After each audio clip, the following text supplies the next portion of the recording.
Every leader lives in two worlds. The first world is the one they know they can show in the workplace. But the second world is hidden.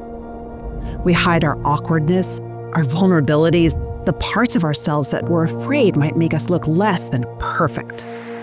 We adopt the version of ourselves that's most acceptable. We strive to meet external standards, and in doing so, we end up burying the very qualities that make us extraordinary. But what I've learned after interviewing and working with thousands of leaders in the past 2 decades is this. When we're willing to open up what we usually hide, we tap into our best source for creativity, empathy, and resilience, which allows us to lead with authenticity and make a profound impact.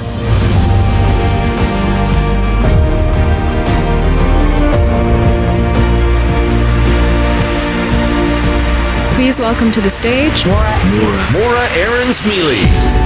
She's a leadership performance expert. She's a LinkedIn top 10 voice in mental health. Morra helps leaders reframe how they think about stress and anxiety to thrive during change and uncertain times.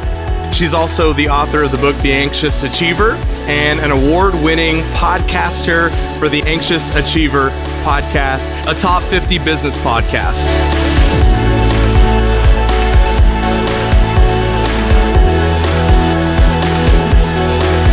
Leaders, please help me welcome Morra Aarons-Mele. How would you feel about doing a little thought experiment with me? I want you to think about what you would do if no one paid you. So take a sec and think about it. You can even write it down, write it on your phone. Now, ask yourself, what do people expect me to be? Do you see a disconnect? Here's what I know from thousands of hours of interviews with leaders all over the world. Every single one of us has the person that we think we're supposed to be. And then we have the parts of us that we hide because we think those parts make us look weak or weird or not enough like a leader. But here's what we miss. When we keep these parts hidden, we limit ourselves in ways we probably don't even realize. Anxieties and defenses seep into our work.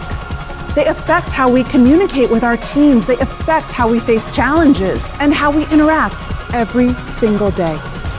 But the opposite is also true.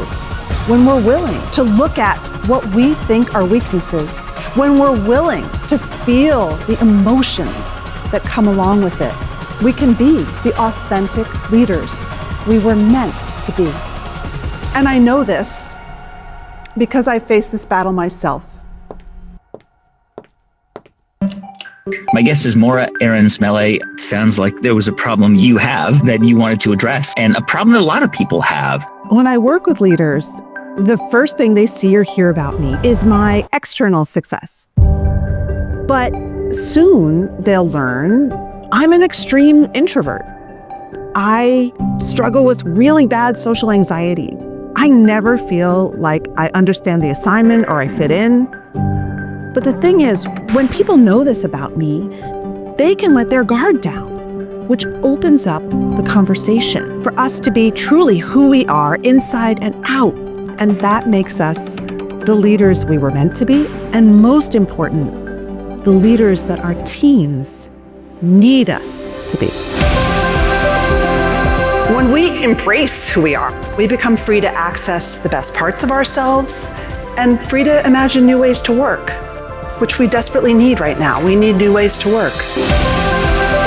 Leaders who embrace their mental health and own their differences, manage stress better, are far more effective in times of change and uncertainty, and much better to work for. Lean into your unique strengths, and I cannot wait to hear the stories that you tell me when you do.